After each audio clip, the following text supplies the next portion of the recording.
Well, hello and welcome again. It's lovely to have you back with us wherever you are dialing in from.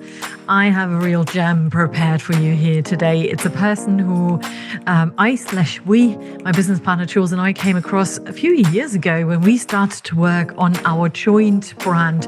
And there was this one person who stood out from the start to the end, and not because of all her awards that she received, her nominations, no, because of her way of being. A pure joy to be around, inspirational, making you feel like we are the only people in the room, and somebody who can, even in the biggest conflict, bring in a sense of understanding for each other, for the actual problem at play, co-creating solutions with others without necessarily stepping into the position of the one or the other. No, bringing all parties together so beautifully. And she's just such a beautiful, sunshiny soul. But the sunshine isn't always out there for everybody all the time. And Lenya, my guest today, has gone through a few tough challenges since the pandemic in particular as well, which we are going to be talking about here today. But as always, let me ask you a question first. We've all heard that brand is everything, right? Loads of people approach me and say, oh, I want to work on my personal brand. How can I do that? I want to make sure people perceive me differently. Yeah. And these are valid questions to ask. But one question that's really important is, what if your brand could actually make you feel something? Make you feel something, not just everybody else, you. That's important as well. What if it could move people, not just to buy, but to believe, to connect, to care, to feel seen and heard, and perhaps even understood? Wouldn't that be lovely? And today's guest, and I'm sure you notice my excitement about it, is Lenya McGrath. She's a real powerhouse in global brand and integrated marketing, who has shaped stories behind many, many brand icons. She's not just a creative leader, she is the person who indeed makes you feel seen in a billboard or a campaign, on a website, on social media, but most importantly, and I said it before, she is a person who makes you feel seen in the room, whatever that room is. And her work has won Effies, earned Cannes Lions, and speaking from a personal experience, left people saying, wait, I want to be on her team. And I can't even count how often Jules and I said that, yeah, I would work for her, I would sign the contract, let me learn about creative, no problem at all. Yeah, Lenya joins me today not just as an award-winning strategist, but as someone I got to collaborate with, as I mentioned, a few years back. And those were the most formative moments of our own brand journey that we were able to experience together with her and her team, of course. Her way of working, as we experienced it, was full of purpose. It was energizing. It was humble. It was honest, yet incredibly clear and challenging with regards to taking us out of our comfort zone. And somehow she's always come across cool without even trying. And I'm sure you're going to get a sense of that in a moment as well. In this episode, we go behind the curtain of what it really takes to build brands that mean something. And that includes your personal brands as well. So don't forget about that. We also talk about how to lead with soul in fast-paced environments and why creativity isn't just a nice to have, it's a real leadership muscle. As always, I do have a question, well, in this case 3, to ponder on before you dive into today's conversation. So that's a moment to hit the pause button and to start to think about those. If your personal brand walked into the room before you actually did, what would it whisper? What would it shout out loud? And what would it feel like for you? Have a think about it. And as always, let us know what resonated specifically in and from this conversation. Maybe you had a few light bulb moments that you would like to share with us. If you want and need any additional support, we are here for you. Get in touch. Lenya keeps saying, pop over to LinkedIn, connect, let her know. She's more than happy to connect with you and have a chat. And so am I, of course, as you hopefully all know. But for now, I'm going to let you pop into our conversation. Enjoy. See you on the other side. Hello, and a very, very, very warm welcome to you, Lenya. It's good to see you. Hi, thanks for having me. I'm excited to be here. I am excited that we finally, quote unquote, made it. Because I'm going to give the listeners a bit of a background story. And I think we will probably delve into that background story from time to time here throughout the show. Lenya and I, as well as, very important to mention, my business partner and friend Jules, met 3 years ago it is now, I believe. It's crazy because Jules and I just were about to start a joint business, and we said we have no idea how to show up in this world with this new fancy idea that we had, and how to create a branding around the how of the business and how we wanted to show up. And Jules in particular did so much research around organizations. And there you were, or better said, Believer was one of the businesses you worked at. And to cut a long story short, we worked with you and your team. And I think it was every second call. When we saw you, when we heard from you in the beginning, we had a bit more of touch point. When Jules and I just chatted, and we were like, oh my God, I want to be in Lenya's team. That is incredible. I love that. And something I learned from this work is that creative work and brand work is really tough, in particular for the client. In this case, we were such amateurs and so unsure and felt so challenged and out of our comfort zone. And you just, I don't know, you just showed up with so much calm, with so much leadership, with so much kindness. And we kept talking about you. And here's the point that I'm trying to make. We just said, Lenya has to come on the podcast. Lenya has to share her leadership with the world. We need more Lenyas in this world. And that's why you are here. Well, that is the most loveliest intro ever. Thank you so much. And yeah, I have to say, I loved working with you both. And I think the spirit that you brought into the creative project that we did just made for such a great partnership, because you're right, creative work can be trying at times because you're working with the intangible and it's often a process that you haven't done before. And so there's just a bit of uncertainty all around.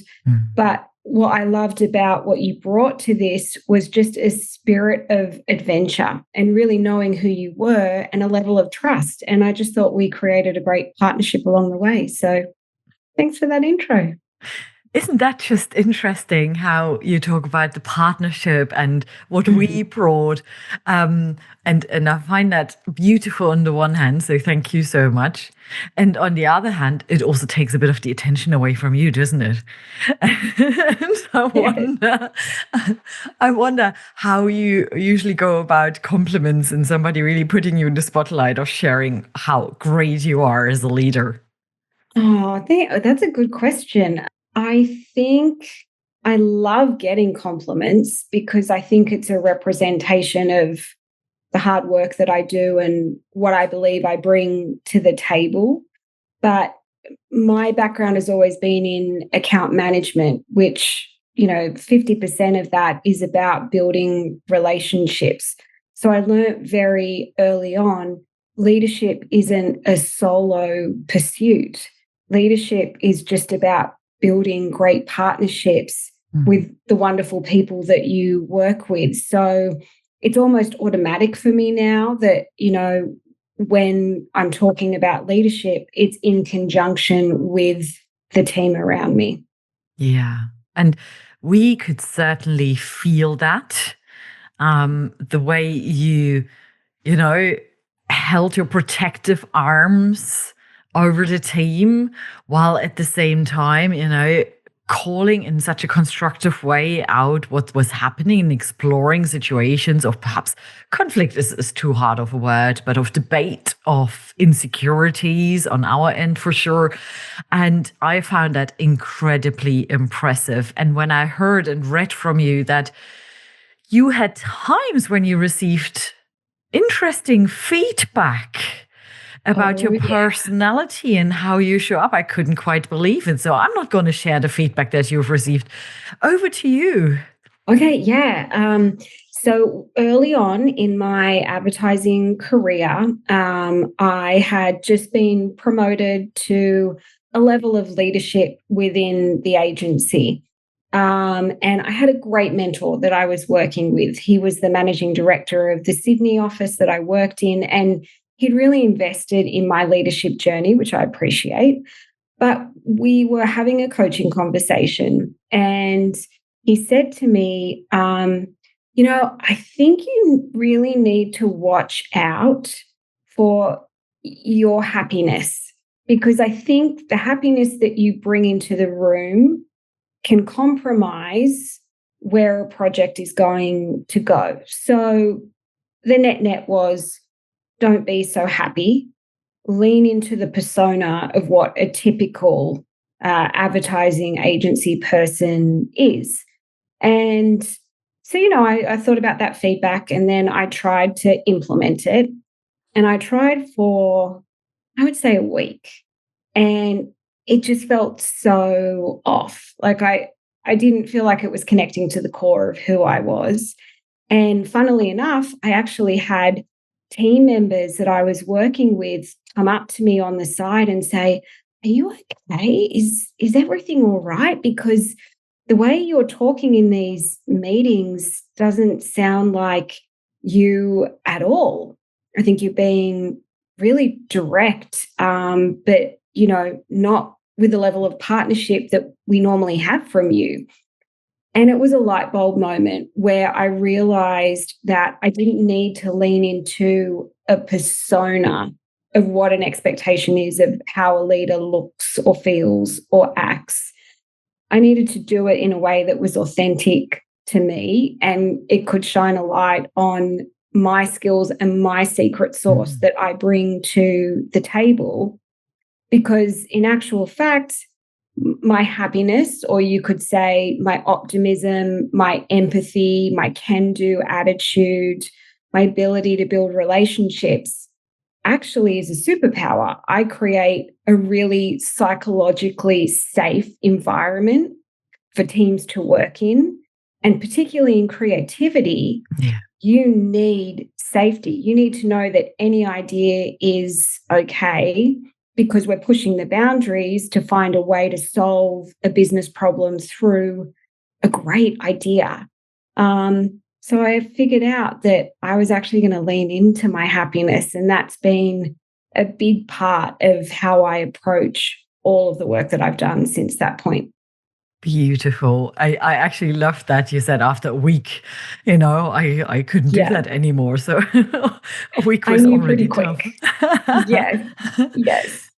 So how did the happiness show? Did he give you any other idea or any explanation? Yeah, I think it was when we were in discussions with the client.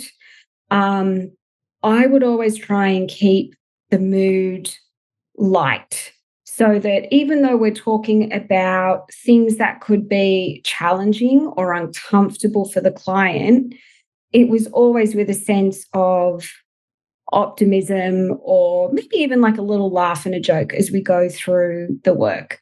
Mhm. Um, and I think his concern was, will you be taken seriously? Mhm. And what I learned um, through that experience and through other elements of my career is that lightness keeps everything in perspective when it's appropriate and in the Yeah. right kind of situation. It's not always right, but it can actually be a superpower to lead through tension. Because a lot of the creative presentations that we would do with clients, there could be an element of tension where we're selling an idea, and it ultimately comes down to, will you buy this idea or not? That can be a really tense situation. And so typically you can go a couple of ways. One is that you can double down and really force the idea through. Another thing that you can do is become almost like a yes person, like, yes, we'll give you whatever we need, what you want. Okay, you don't like this idea. Great. We're going to come up with something new. Where I like to sit is in the middle of those two things, because when you lead through tension, it means that you create boundaries where you can say, you know what, I really appreciate and I hear your feedback, and you're coming from a really good spot, but actually here's where I think the opportunity is. Yeah. And when you deliver that with a light, or in my case, a happy tone, I think it actually balances, pushing a client into places that they might not feel as comfortable. So, I just think it's all like, you learn those little elements of your leadership through all of these experiences, and you just start to pull different things that work for you into your approach. Mm. And I love that you see it as a superpower. I nowadays see it as a superpower as well. I probably was exactly the opposite. Many years, my inauthentic way was to be not sure what the typical agency person would be like. I never worked in creative. I just watched a lot of Mad Men. But I was probably a little bit like that, quite direct and harsh, and high expectations and out there. And then I realized actually the warmth, the empathy, the connectivity was my authentic me. And when I had this moment, I was like, oh, that feels really good. When I broke through the wall that I keep talking about, that felt wonderful. So I wonder, I know where this wall came from that I had built, right? That you have to be professional, you have to be such and such. Where did your happiness, your natural happiness come from? I've had that since birth. It's just who I am. I see the world as glass half full. And I just have an enthusiasm and a passion for life. I was going through some old school reports the other day, cleaning out some cupboards, and I was reading just the level of enthusiasm that I brought into the classroom, that level of, just passion and optimism for what we were learning about. It was there from when I was a kid. So I can't change it. It's who I am. Yeah. And it clearly is a superpower. So go, if you don't mind, a little bit more into detail with regards to what was the impact this superpower had on others. You mentioned psychological safety early on. That's so important and creative. How did that show? What were some other, effects it had? Yeah, of course. I think that, just building off the psychological safety, I think for me, part of that optimistic approach was also being very vulnerable and open, because it doesn't mean that it's a toxic optimism where everything's great and we're all high-fiving each other all the time. I think it means that you can be open and clear and share, hey, I'm not sure about this. I like the idea, but here's my question about it. Can you help explain to me what you're thinking behind this? And is it really a problem or not? I think if I can model that for the rest of my team, then everyone else feels comfortable bringing their authentic selves to the conversation. And maybe, asking questions that feel scary, or you might be worried that people are going to think something about you. So I think that really helped with the psychological safety. And then I think the other half of it is that you need to have really clear expectations of what is required. I like to call it the freedom of a tight box. But part of my approach is, yes, I will be really optimistic and I'm going to bring an enthusiasm to the team. But I'm also going to ensure that everyone knows this is what success looks like. Here is what are the metrics that we need to hit. These are the expectations of the process, or here is what I need you to bring into this project. I'm really looking to lean on your superpower in this aspect here, so that together we can create something amazing. So I think the impact is that I was able to build really consistent, high-performing teams across the different agencies that I worked at or the accounts that I worked on, which ultimately leads to better creative work that solves more business problems for our clients. I could see the impact far and wide. And I think then on a personal level, I loved watching people grow and find themselves, because I didn't want the teams that I worked with to have the same experience that I had all those years ago when a leader was mentoring me. Instead, I don't want them to have that moment of questioning themselves. I want to have that moment where they connect with their purpose, and then they fly. They figure out like, oh, okay, I don't need to be a persona. This is who I am, and I know what I bring, and I'm going to do a great job at it. And I get so much personal satisfaction from watching everyone figure that out. I'm like a proud mum to all those people. I could never imagine that you are a bad mom to anybody. And speaking of which, you are a mom too. I am, to so two girls. 2 girls. How old are they now? 12 and 10. So they're definitely coming to an interesting age. But, similar to how I would approach leadership at work, as a mother, I want my daughters to figure out who they are and to feel confident in themselves. I like to think that my job is to help them learn how to make great decisions, know who they are. So when they fly the nest, they're going to have a wonderful life where they can always back themselves up and know that they have, mum sitting in their corner all the time. But I spend a lot of time as we move towards the teenage years of helping them to figure out who they are and how they can build confidence in themselves. So on a day-to-day basis, looking at the craziness in the world as well, and the messages that women are receiving in particular, how do you practically do that? We have open conversations where, maybe we're watching the news, or maybe we're actually watching a show. For example, our family's really gotten into watching movies from the 2000s, early 2000s. Yeah. And there are some great movies, but the way women are portrayed can be really different to what the current, cultural representation of women or different things are. And so in those moments, we might go, girls, do we think that's normal or right? What do you think when you see that? So just to help them think and be able to assess things and figure out what's right or wrong for them, I think is really important. And then I think as well, like I love to get them into whatever they're passionate about that is going to help them build their confidence.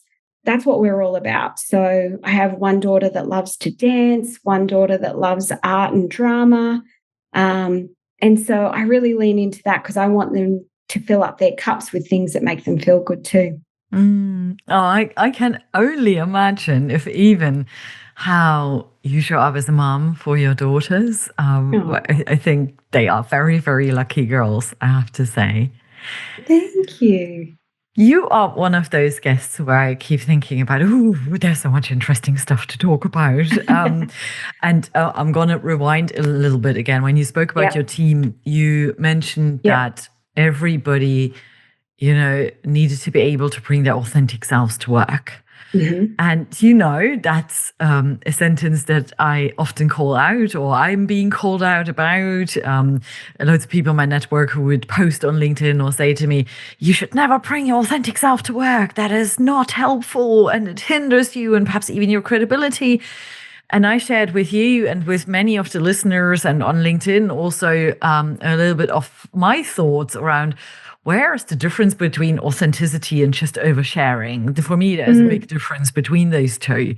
And how would it get in the way of everyday's performance, of how we show up? You've just shared a beautiful example. If we can't be ourselves again anymore, and we have to play a role and we have to mask, how does it show up? And there are plenty of people who do that in their day-to-day lives. So before I keep waffling on here. I'm Yeah. really curious to hear from you about authenticity and truly bringing your authentic self to work.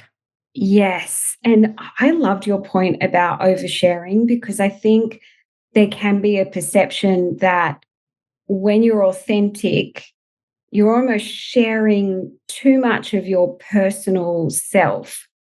What I like to think about is there's a balance.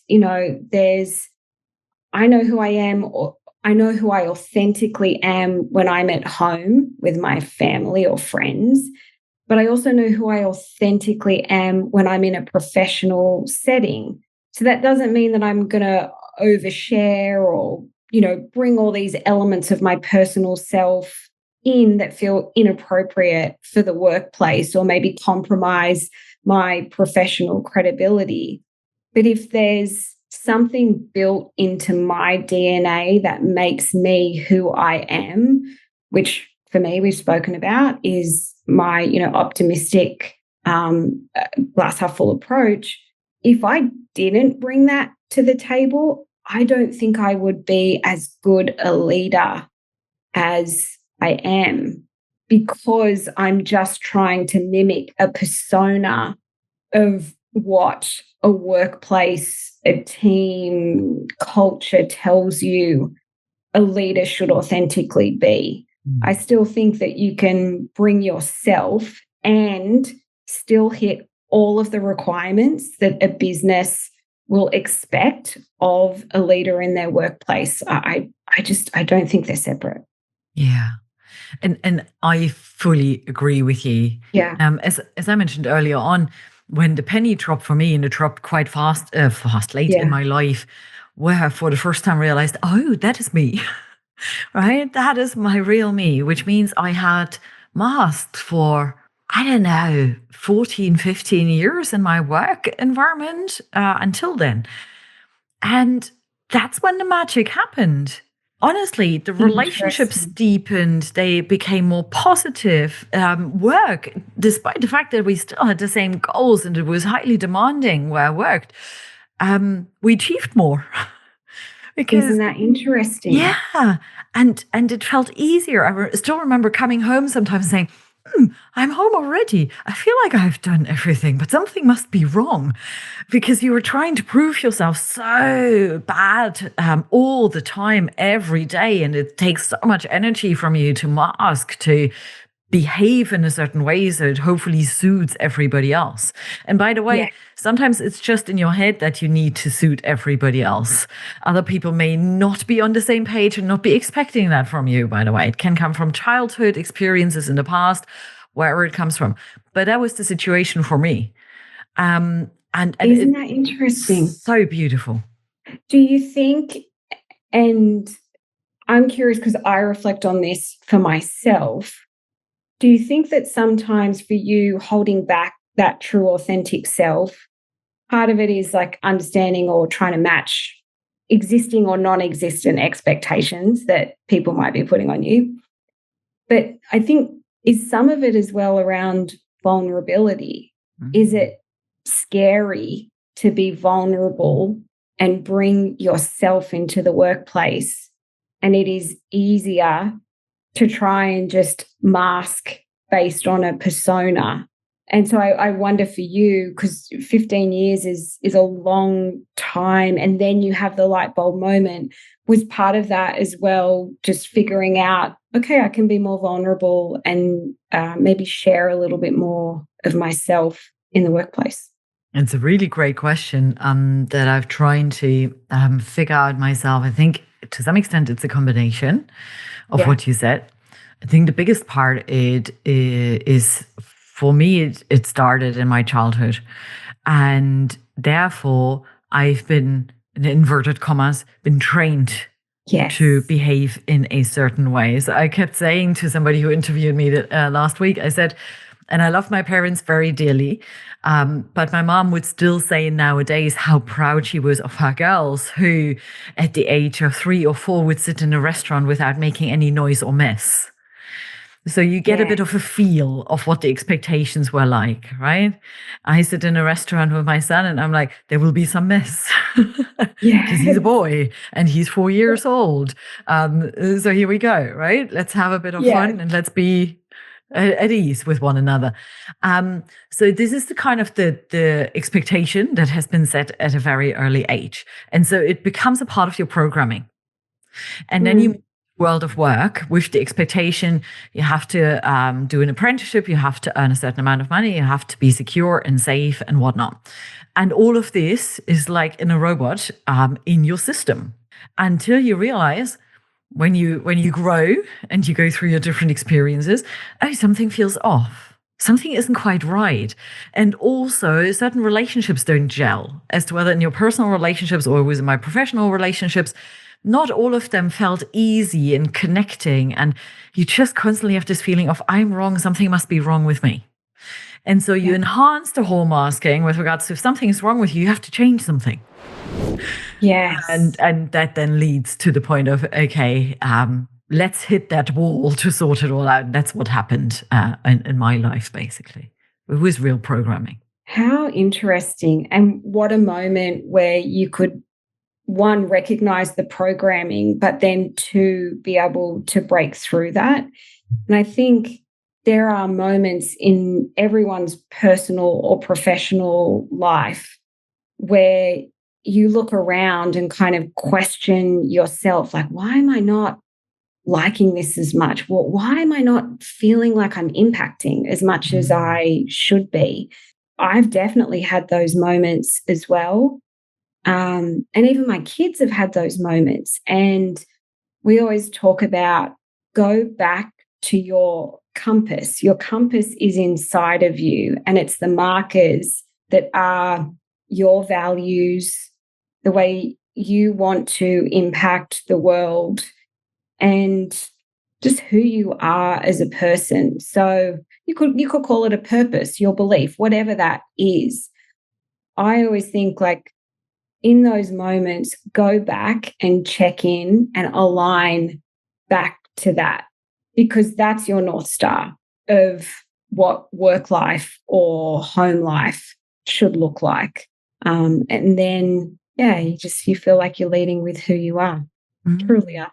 Thank you, first of all, for sharing some insights into your world Yeah. and how you'd go about these kind of moments and challenges, and for providing a beautiful segue as well.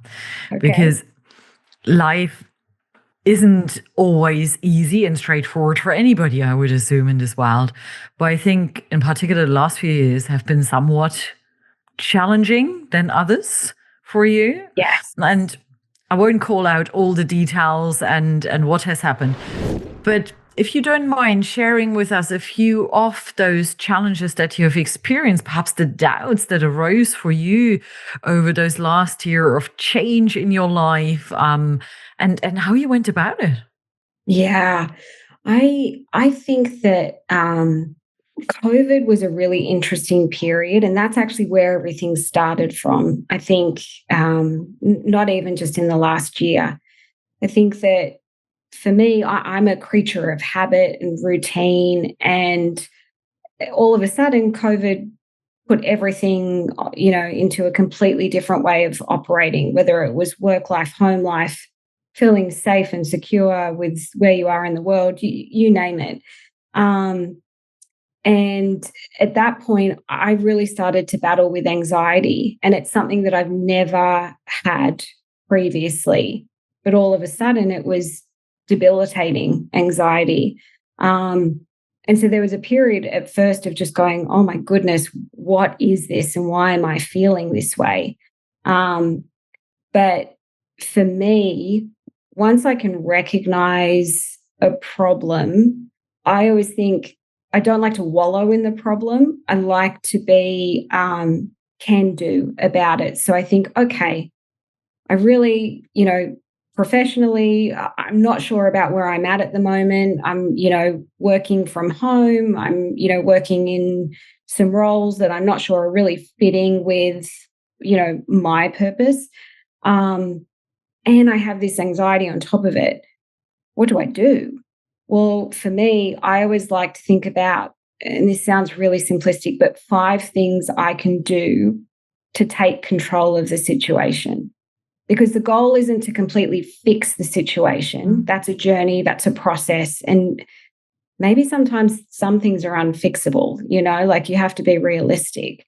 But what I can do in that situation is try and move things forward. So I always like to have different options of what I can do. So, okay, am I going to study and go back and reassess where I move my career to? Am I going to think about therapy as a way to deal with anxiety? Am I going to think about how I can feel safer in my routines, even when I'm working from home during COVID? Whatever those things are, when you start to think of options of how you can move from the problem to the solution, I think that really helps in difficult times to figure out how to get through something really challenging. And then, of course, like we just spoke about, keep checking back in on your compass. What's important to you? What's the impact you think you make or want to make in the world? And what are the values that you hold true? And let that become a navigator to figure out, okay, well, where do I need to go next? And I think that really helped me not just live in the problem, but move through the problem. I love your practical approach, the 5 steps. And I say it with a smile. I'm not joking.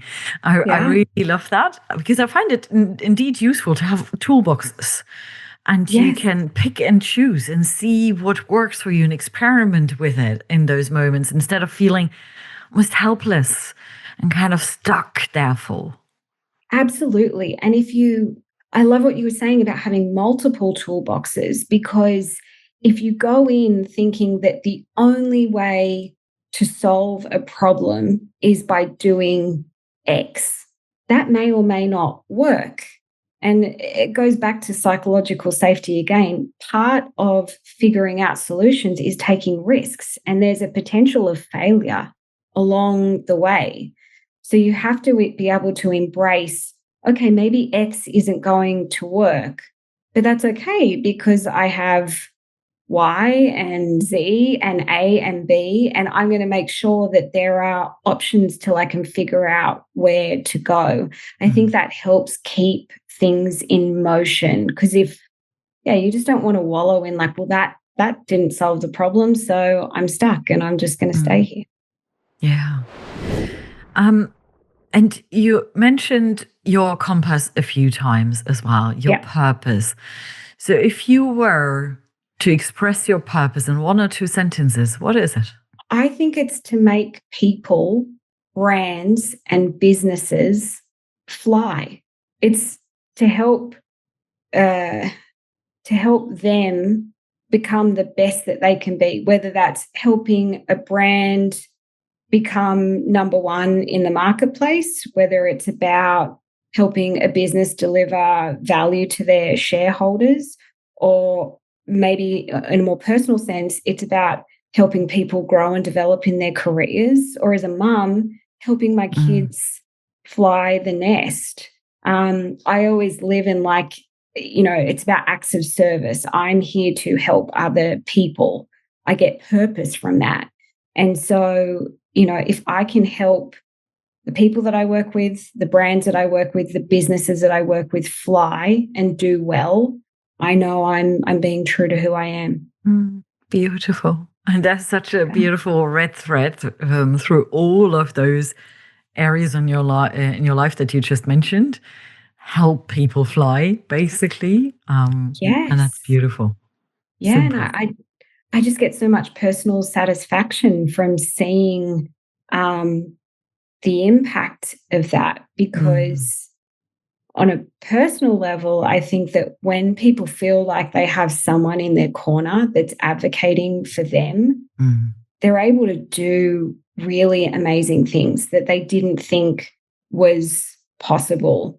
Or from a work sense, being able to be that really tenacious one that keeps pushing the brand to the level of success that we know it's capable of. Mhm. There's huge impacts for that. That keeps people in jobs, that keeps customers happy, that keeps shareholders happy. So, I see that there are impacts all over the place. Yeah. Now, you have worked with within different agencies. Yes. Therefore, different brands. And perhaps some brands are more purpose led than others. Hmm. And I could imagine with somebody like you, who's very purpose driven, service led as well, that, and I might be wrong, there might be Yeah. the one or the other brand you have worked with where you say, can't quite connect to their purpose. And yet I'm still a service led individual. I'm still working for this agency. So it is my role to make sure they still fly. How do you bring that together?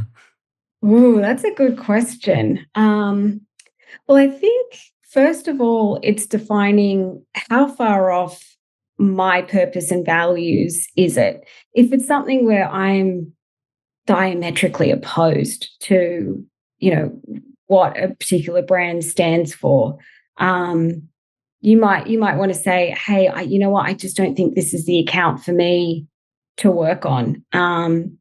For example, I've worked at agencies where we've had cigarette brands, and that's just not something that, I really want to support. So I learned very early on to use my voice in appropriate ways when the time is right to say, hey, this isn't for me, make that boundary. Um, if it doesn't compromise my personal compass, um, then you know what? You buck up and Mm. you do a good job, because that's what's important and expected.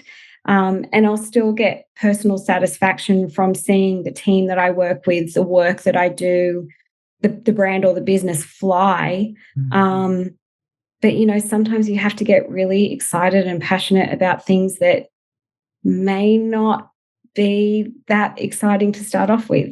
But I will say, and I've worked on some really interesting categories or accounts where you could think that they're really dry, but 9 times out of 10, you get in there and you learn really amazing things about, I don't know, concrete or animal grooming, things that you'd never honestly think about before. But yeah, there's always something interesting to learn and find. And I'm totally with you. Again, not coming Yeah. from the creative world, but I was a person who said I would never work with tobacco companies or Okay. cigarette companies, right? Yeah. And I'm working with a tobacco company and a cigarette company at the moment. I'm being very transparent Interesting. about it. Yeah. Because I understood their purpose, and that's actually to help people get off the cigarettes, because that industry is changing at the moment significantly. Now, we could have Yep. a whole conversation about vaping here as well, but that's not what this conversation is about. But B, coming back to the Yeah. people, the moment I met the individuals and the teams that I was offered to support, I was like, oh my God, they are incredible. There's so much passion. There's so much heart at their core. There's so much they can do to spread this positive change. So why wouldn't I support that cause? And for me, the Yeah. world shifted, and I kind of challenged my own paradigms where I put certain barriers in my own way because I have certain biases and beliefs. Don't get me wrong, there are certain organizations I still wouldn't work with, but more for principle reasons than anything Sure. else. So if it's about we don't allow diversity and inclusion, that's for me a no-no. Yeah. But product wise, I first of all look into it and understand what is their real ethos. What are they trying to achieve? Let me meet at least a few stakeholders and get a feel for them. Yeah. So just as an addition to what you shared.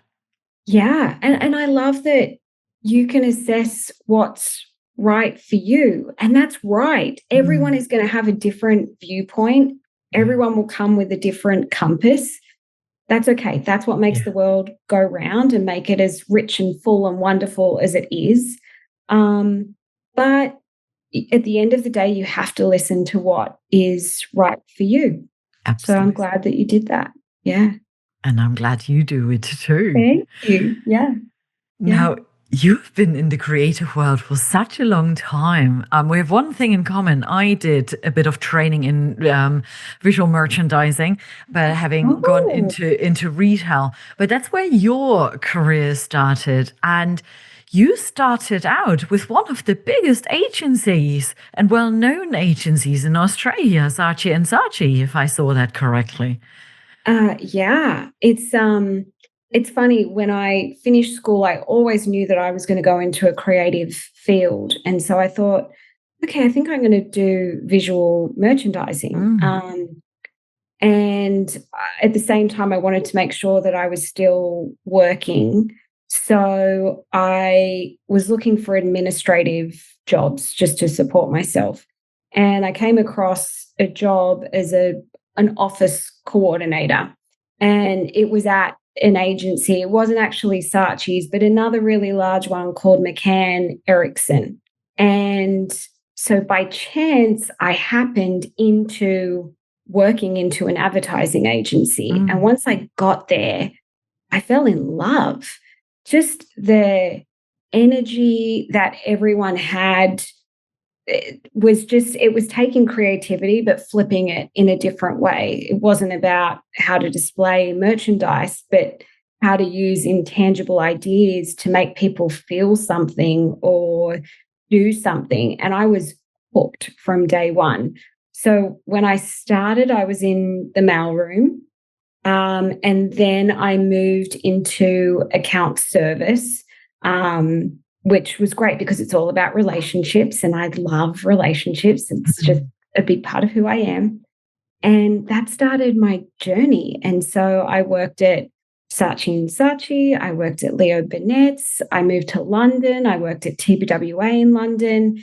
And then I came to the US and I've worked at great agencies here like Believer and Basic. And what I love about that is the through line has always been connecting creativity, thinking strategically, and building relationships to make it happen. Every single role in the agency world that I've had have always had those three things. So now, how do you figure out as to whether they have all of these things? Because we move into interviews, we ask perhaps questions around their purpose and values, perhaps. But how do you really know in your gut, oh, this is right for me? I don't think you always know. Mhm. And, so I guess the canned answer would be, well, you read reviews on Glassdoor, you network with other people in the agency and see if you can have some informational conversations to figure some things out. You might Mm.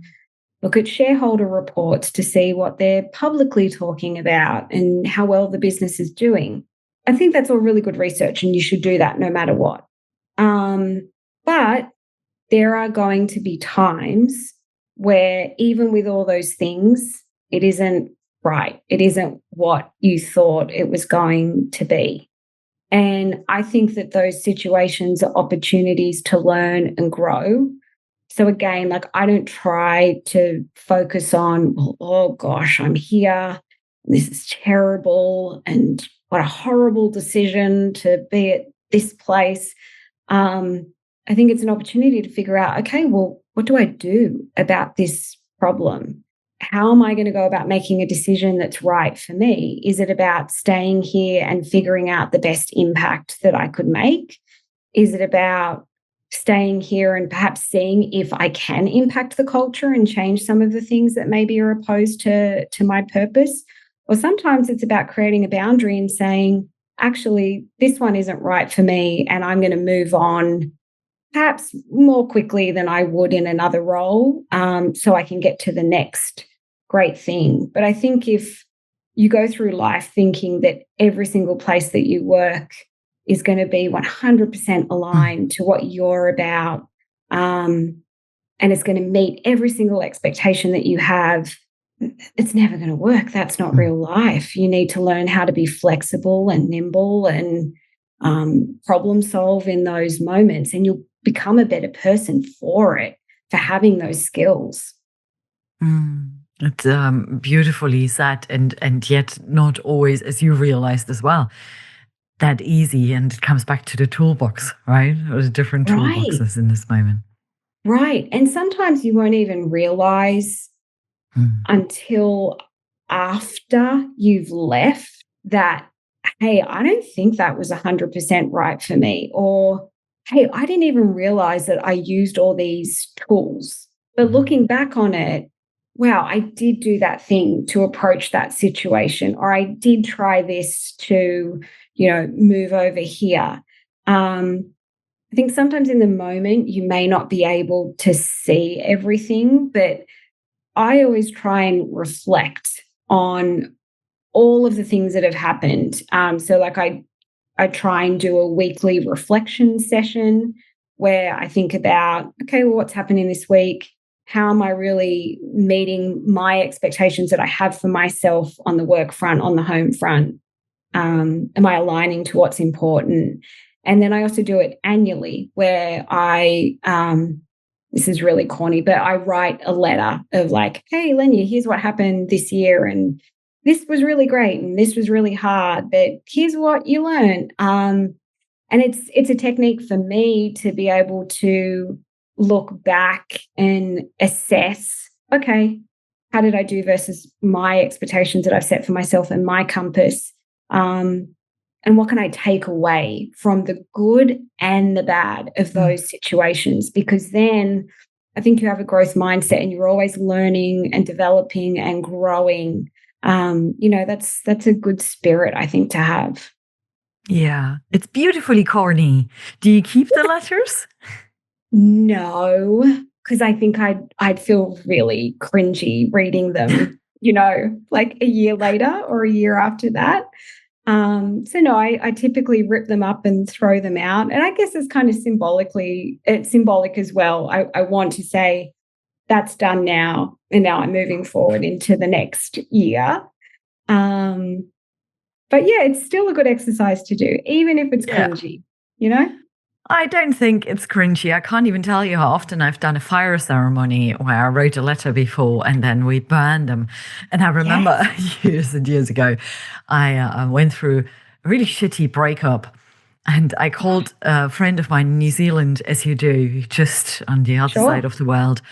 And he's like, now you're right. No, this boyfriend wrote me after the breakup a letter with just unnecessary information causing even more pain. And I was like, what the heck? Oh, So that's when I called him and I said, this is the letter I received. And he's like, and you go to your sink and you're going to burn that letter. Please don't burn the house down. And then you let go. And that from a very kind of masculine guy. And I'm like, oh, we're doing an online burning ceremony. I oh, love it. But it I was love really it. useful. It felt literally like, okay, we let go. And I did. And it was wonderful. Isn't that's really impressive because it can be so easy to hold on to the things that, where you feel upset or you feel like you've been wronged or whatever it is. And it's human nature, don't get Mm. me wrong. But I think it's very powerful when you can find the tools or techniques that help you let go of things, because how else can you let other great things into your life if you only have space to Mm. hold on to the negative things? Yeah. You're not going to open yourself up. Mm. Yeah. And I do strongly believe that when you are able to let go more quickly, and sometimes certain topics, right, take a bit longer, absolutely appreciate that. But you are kind of clear in yourself, you're, Yeah. relieved. You will shine like that. You will attract positivity and a more positive energy around you. But you've got to get into this space where you feel, all right, I'm feeling all right again. I'm quite okay with myself, if not even really okay with myself. And suddenly good stuff is starting to happen and good people are coming into your life. And here we are on cringy field and very fluffy field. I'm happy to go there because I truly believe Yes. in it and I'm experiencing it on a regular basis. So it's I love that. whatever I tools work. Yes, absolutely. You're so right. And you need to figure out how to let things go. And sometimes that might take 20 years to figure out that thing. But ultimately, you will be better and you will Mm. attract better things into your life when you can figure out how to let those things go. Yeah. It's just part of investing in yourself and looking after yourself, you know? Mm. Everyone thinks that self-care might just be, I don't know, going to the spa or, I don't know, whatever feels like an outward version of self-care. Mm. Um, I learnt within the last 5 years that actually a lot of self-care is looking inward and figuring out how do you how are you kinder to your body and your mind, and what are the tools and techniques you need to look after yourself, because when you do, you're right, there's a lightness to Mm. you, where you can assess things and appropriately respond without it being heavy and weighed down. So, yeah, I hear you on that. So, given your this part of the journey since the pandemic up until Yeah, now, and you've yeah, just started a new role, you are, well, when we launch this podcast, you will have moved to the East Coast from San Diego. yes. Don't know what I envy more, life in San Diego or life in Boston. I have to say, I like both. They're Um, both great. what are those key? It's very Irish spots. I need to be more Boston focused. Um, what are those key learnings that you are taking with you into this new adventure? That's a great question. I think one is to say yes more often. Um, and so that is like when an opportunity arises, your natural reaction might be to say, no, I can't do that. And here's the reason why. But instead, I've been trying to reprogram myself to think, well, yes, why not try it? What if? What's the worst that's going to happen? You can always fall back on, your friends, your family, your home, whatever it is. Um, so a big part when we looked at moving to San Diego, from San Diego to Boston, that's a huge move. Mm. We went, okay, well, life's an adventure. Let's say yes. Let's do this, and let's take on what the world has for us next. So I think that's part of it. Taking yes is really important, and then being more resound in my no's.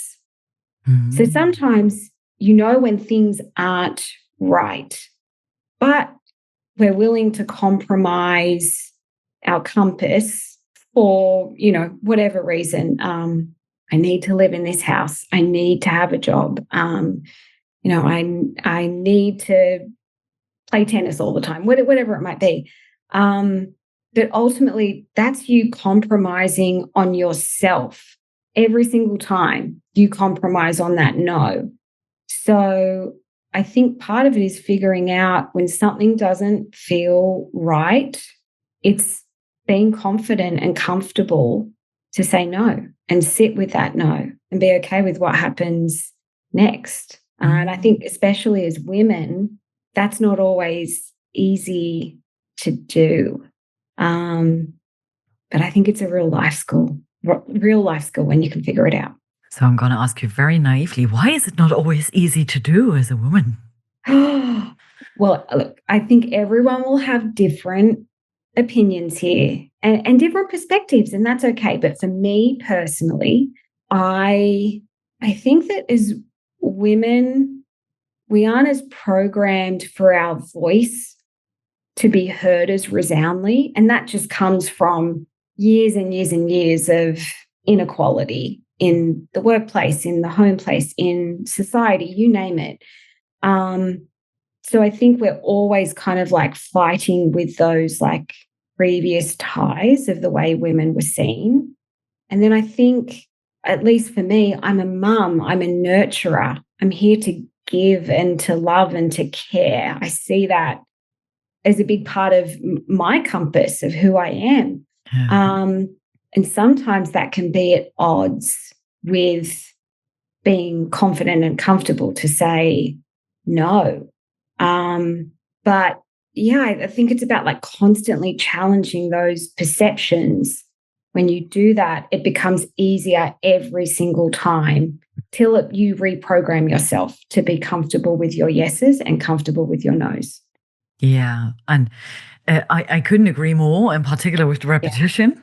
The more often you do it, the more you step into that, what will feel initially as a really discomfort zone, the Yeah. more it starts to feel, well, somewhat more comfortable and, just doable and needed and important, and starts to become perhaps even one of your core values as well, to stay true to yourself in these moments.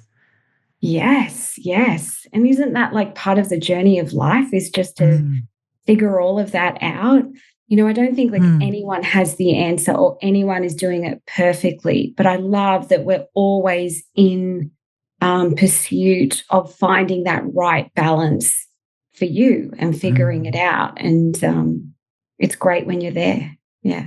So I wonder, Lenya, if we were to sit down again in, let's say, 12 months' time, right? Yes. You are hopefully completely embedded in the Boston culture and community that still seems to be very, very open and welcoming. Touch wood. Um, what Yeah. what would you want to say to me, to share with me about those last 12 months? Ooh, I would say it's about being open. Honestly, it goes back to yes. It's about you said yes and open yourself up to new friends, new adventures at work, new ways of immersing yourself in a city. Mm, Um, I think it's not hiding away from the opportunity of moving to a different city. It's about embracing it wholeheartedly and just mm. living life to the full. Yeah, that sounds good. And aren't you in the right place to do that? I'm kind of inviting myself over here. Come on over I pro- anytime. I I promised love that. friends of mine to come to Boston again for years now. So here we go. Maybe there's an additional beautiful excuse to do that. Lenya, I do have two more questions for you. And the Okay. first one is, if you were to give individuals advice, perhaps even women advice, on how to really make the best of their upcoming career in creative. So people who want to get into the creative world, as you know it nowadays, what would be the top two pieces of advice you would share with them? And they may be the same you shared with us here. Okay. Number one, I would say back yourself, because I think the creative industry is one that the creative process is filled with self-doubt. I've Mm, come up with an idea, but is it the right idea? Have I got what it takes? Can I build a relationship that's going to get this idea sold? Whatever your version of that is. Um, I think you've got to look inwards to say, no, I'm really good at what I do. I'm here for a reason and I bring great things to the table. And I think young women in particular are still on their journey of learning that. And so they might hold themselves back mm, from great opportunities or, potentially great creative work. So number yeah. one, back yourself. And then two, I would say immerse yourself in culture. Creativity is so much of it is about understanding what makes people tick or what's part of the cultural conversation at the moment. And that doesn't necessarily mean politically. It just means whatever is interesting and happening in the world right now, you should know about it, because you're able to bring that to the table when other people can't. So that can be a really good superpower. So yeah. Beautiful. Thank you so, so much. And I hope many individuals who may have thought about the creative space have heard those two top tips and everything else we discussed. So, Cool. Lenya, where can people actually follow you, stay connected with you, your work, your adventures? Oh, okay. So you can find me on LinkedIn under Lenya McGrath. or lowercase, one word connected together, Lenya McGrath. Or you can visit my website, which is www.lenyamcgrath.com. And I'm sure that'll be in the show notes too. But I always love when people connect. I love having conversations. I love seeing where people are at. So feel free to reach out anytime. And here I'm going to say, and you'll get a response. She's not just inviting you for the sake of it here. No. Lenya will engage with you. So, take her up on the offer. Exactly. Lenya, thank you so much for your generosity, for the time you've spent with us, the honest and open conversation here as well. It's been absolutely beautiful. Thank you for asking me. This has been really, really fun. So I appreciate it. Thank you. Well, it was fun for me too. And I hope for all of you out there listening to today's episode, you had fun too. Hopefully there was a lot of resonance perhaps in some of your thoughts, your self-doubts, the questions that you may have as well. And we could give you perhaps the one or the other tool that you can add to your personal toolbox as well. So for everyone tuning in, if this episode resonated with you and the messages that Lenya in particular shared with you, please share it with someone who might need a little bit of encouragement or inspiration today and perhaps a little bit of support. We can, spread the kindness, spread the support. That's the least we can do for one another. And until next time, keep leading with heart and not just with your minds. And I'm looking forward to seeing you all very, very soon. Take good care. Thanks again, Lenya. Bye. Thanks.